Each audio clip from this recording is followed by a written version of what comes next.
En plein cœur de Saint-Pétersbourg, lors du sommet Russie-Afrique, un jeune homme de 34 ans, originaire de Bondokwi au Burkina Faso, a capté l'attention du monde entier. Son nom, Ibrahim Traoré, le plus jeune président de toute l'histoire du Burkina Faso. Il n'est pas venu seulement pour échanger des politesses, mais pour porter un message lourd de sens.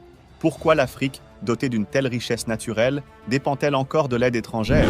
Interroge-t-il, plongeant la salle dans une réflexion profonde. Saluant Poutine pour ses céréales offertes, Traoré n'a pas hésité à mettre au défi ses pairs africains. Atteindre l'autosuffisance alimentaire avant le prochain sommet.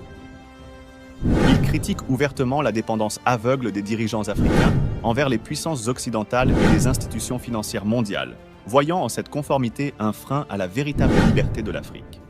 Il continue de parler, un silence électrique plane sur l'auditoire. Chaque mot qu'il prononce agit comme une étincelle, rallumant des passions endormies et éveillant un sentiment d'urgence. Depuis des décennies, poursuit-il, nous sommes prisonniers d'un cycle de dépendance. Notre terre regorge de diamants, d'or, de pétrole, de terres fertiles. Et pourtant, nos peuples connaissent la faim, la pauvreté, l'insécurité. N'est-ce pas ironique ? L'audience est suspendue à ses lèvres, chaque leader présent reconnaissant en son discours des vérités souvent murmurées en coulisses, mais rarement proclamées avec une telle audace.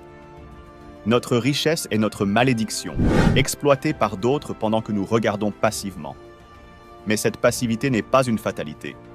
Nous devons briser ces chaînes de dépendance et reprendre en main notre destin.